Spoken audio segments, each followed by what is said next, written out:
Although glycolysis is a very important process, glycolysis itself is not a perfect process. And what that means is there's a very important step that is missing in glycolysis. And actually, because this step is missing, glycolysis all by itself will not be able to continue for a very long time. So what step is missing from glycolysis? Well, let's remember step 6 of glycolysis. So what happened in step 6? Well, in step 6 of glycolysis, that's the beginning of stage 3, we essentially take a molecule we call GAP, so glyceraldehyde 3-phosphate, and we oxidize it into a molecule we call 1,3-BPG, 1,3-bisphosphoglyceride. And the enzyme that catalyzes this reaction is known as GAP dehydrogenase. Now, for GAP dehydrogenase to actually function, it must be able to use a coenzyme we call nicotinamide adenine dinucleotide in its oxidized form, namely NAD+. And if it can't use NAD+, if for some reason the NAD+ is not available in a cell, this process will essentially stop. And the entire process of glycolysis will come to a stop. Now, the problem with step 6 and the remaining steps of glycolysis is once the cell uses up NAD+ and transforms it into NADH, that NAD+ is not actually regenerated. So in the process of glycolysis, we use up NAD+ molecules to form the NADHs, and those NAD+ are not actually regenerated at the end of glycolysis. And because our cells have a limited supply of the NAD+ molecules, and by the way, the NAD+ molecules actually are derivatives of niacin, which is vitamin B3. And so because our cells have a limited supply of the NAD+, this process of glycolysis will eventually come to a stop when that cell runs out of that limited supply of nicotinamide adenine dinucleotide. And so for this not to actually take place, something else must be done after glycolysis takes place. So something must be done to regenerate that coenzyme, the NAD+ that is necessary for the activity of GAP dehydrogenase that basically catalyzes step 6 of glycolysis. So once again, in step 6 of glycolysis, NAD+ nicotinamide adenine dinucleotide in the oxidized form, this is the molecule that comes from niacin, vitamin B3.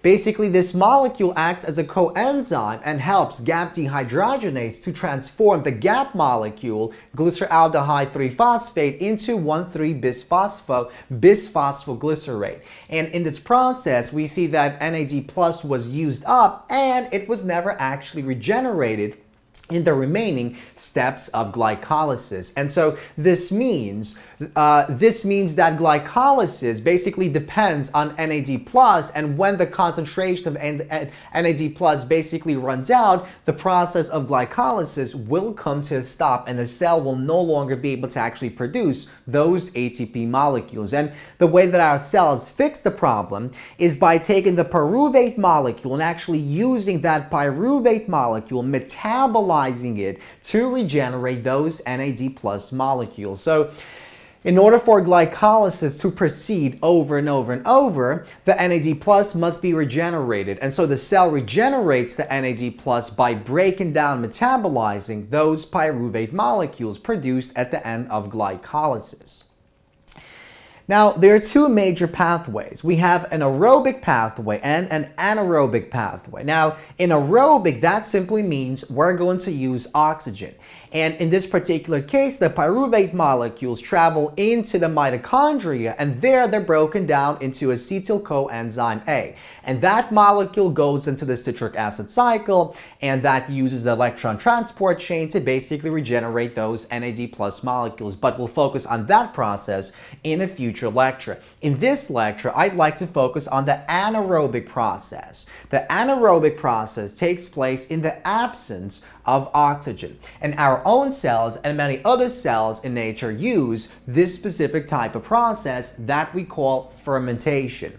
Now, there are many different examples of fermentation processes, but The most common fermentation processes are those that produce lactate or ethanol from the pyruvate molecules. So these are known as ethanol fermentation or alcoholic fermentation, or in a case of producing lactate, which is actually the conjugate base of lactic acid, this is known as lactic acid fermentation. So let's focus on ethanol fermentation. So basically, yeast cells and several other bacterial cells utilize this process of fermentation, so alcoholic fermentation, to basically reform those NAD plus coenzyme molecules. And what happens is the pyruvate molecule is ultimately transformed into the ethanol molecule, and this process actually takes place in two steps. The first step is a decarboxylation process, and the enzyme that catalyzes this process is known as pyruvate decarboxylase. And so we begin with our pyruvate molecule, and in the presence of an H+ ion as well as an important coenzyme known as thiamine pyrophosphate, which actually is a thiamine vitamin derivative. So thiamine is vitamin B1. So in the presence of this coenzyme, what will happen is this bond will be broken. This H+ will basically create a bond here, while this carbon dioxide molecule shown in blue will be released into the environment in the gas form. So we have this CO2 molecule in the gas form, and we have this molecule, basically this entire structure plus this H, and this is known as acetaldehyde. Now, this is the first step, and in the second step, this is when we actually produce that ethanol. So in the first step, we have the decarboxylation reaction catalyzed by pyruvate decarboxylase, the coenzyme thiamine pyrophosphate, which is a thiamine derivative, so thiamine vitamin is the vitamin B1. It assists in this process, which transforms the pyruvate into acetaldehyde, as well as releasing this CO2 molecule shown here. Now, what about step 2? Well, in step 2, we have a different enzyme, and this enzyme is known as alcohol dehydrogenase. Now, like any dehydrogenase, alcohol dehydrogenase will essentially catalyze the transfer of a hydride group from that NADH onto this acetaldehyde. Now, if we examine the active site of the alcohol dehydrogenase, we're going to see a zinc ion. And what that zinc ion does, well, first of all, it interacts with the active site of that enzyme, so it actually bonds with residues on that active site. To be more specific, it binds with 2 cysteine residues and 1 histidine residue. And once it binds, it's able to actually interact with this substrate molecule. It polarizes this bond, weakens the bond, and that's exactly what allows the hydride to actually attack this carbon here, and then allowing the H to go into this oxygen. And so ultimately, we form ethanol and we regenerate that NAD+. Now, of course, because we form 2 pyruvate molecules, that means we have to multiply these 2 steps by 2. And once we multiply these 2 steps by 2, and then we sum up all the processes, the 10 processes of glycolysis, and we sum these as well, this is the net equation that we get. And because we essentially regenerate that NAD+, the NAD+ will cancel from both sides of the equation, so that does not appear in this equation. And so the net equation of glycolysis following fermentation, specifically ethanol fermentation, this is our net equation. So a glucose goes in, we use 2 ADP, 2 orthophosphates, 2 H+ ions, and that produces 2 ethanol molecules, 2 ATP molecules, 2 HCO molecules, and 2 carbon dioxide molecules that came from this process. So we multiplied that by 2, and that's where that actually comes from. And notice the NAD pluses and NADHs are canceled out because they are regenerated in this step. Now, what about lactic acid fermentation? So lactic acid fermentation is used by many prokaryotic cells, so bacterial cells that we're going to discuss in just a moment, as well as many eukaryotic cells. In fact, the cells of our body also use, under some circumstances, lactic acid fermentation. For instance, when we're exercising strenuously, the skeletal muscles at some point will not be able to get enough oxygen, and in that moment in time, they have to switch to the process of lactic acid fermentation because that allows them to continually generate those ATP molecules. And so that's exactly what allows the buildup of lactate, so lactic acid in our body, and that eventually causes fatigue. So many prokaryotic and eukaryotic organisms undergo lactic acid fermentation. In fact, when the O2 supply runs low in our cells, they use this process to regenerate the NAD+. And this process is a single-step process that essentially consists of well, not a single-step process, but it's more complicated than that, but we can think of it as being one step in the sense that here we have two steps, but here we have one step. So essentially, this process is catalyzed by an enzyme known as lactate dehydrogenase. And again, just like this dehydrogenase and the dehydrogenase that was used in step 6 of glycolysis, this dehydrogenase, like any dehydrogenase, will essentially catalyze the movement, the transfer of a hydride group from one molecule to another. In this case, it's from this NADH onto this pyruvate molecule. And so ultimately what happens is the hydride from this essentially goes on, attacks this carbon, and then the H is picked up by the oxygen, and so we form this lactate. Now, if an H is picked up by this, that is what we call lactic acid. So lactate is the conjugate base of lactic acid. So we see that the lactate dehydrogenase catalyzes the transfer of the hydride group, and so ultimately we regenerate that NAD+. And again, we have to multiply this by 2 because we have 2 pyruvate molecules coming in from the process of glycolysis. And again, if we sum up all those reactions in glycolysis and this reaction, this is the net equation that we get. And notice it's slightly different than this equation here, because here we produce carbon dioxide, but here we don't have carbon dioxide.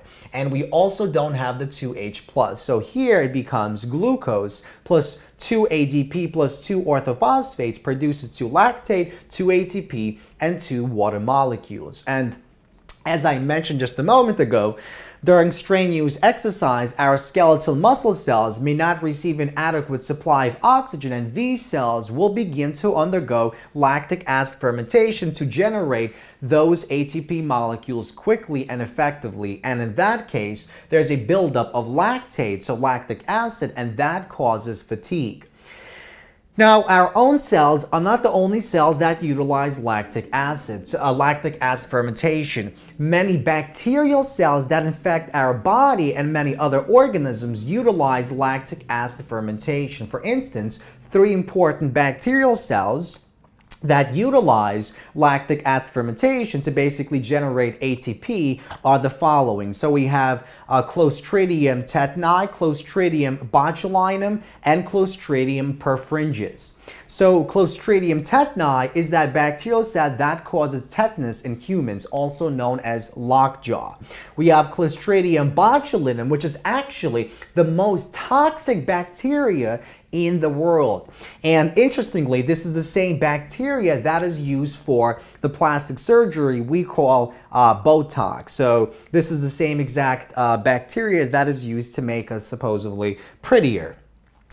And then we have the Clostridium perfringens. Oh, and by the way, this also causes botulism in humans. And so Clostridium, that should be, so Clostridium, there should be an I there.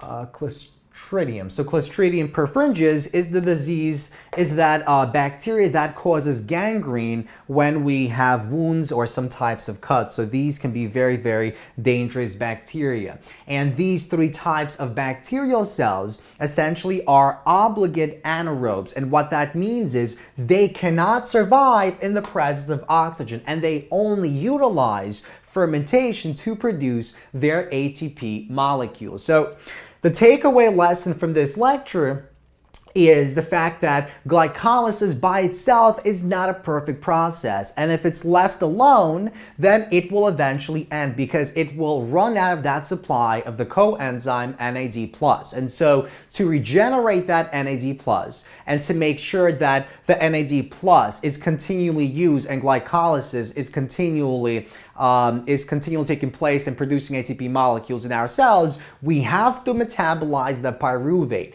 Under aerobic conditions, that's when the citric acid cycle takes place. Under anaerobic conditions, we have lactate fermentation or lactic acid fermentation, ethanol fermentations, and also many other examples of fermentation processes that we're not going to discuss in this lecture.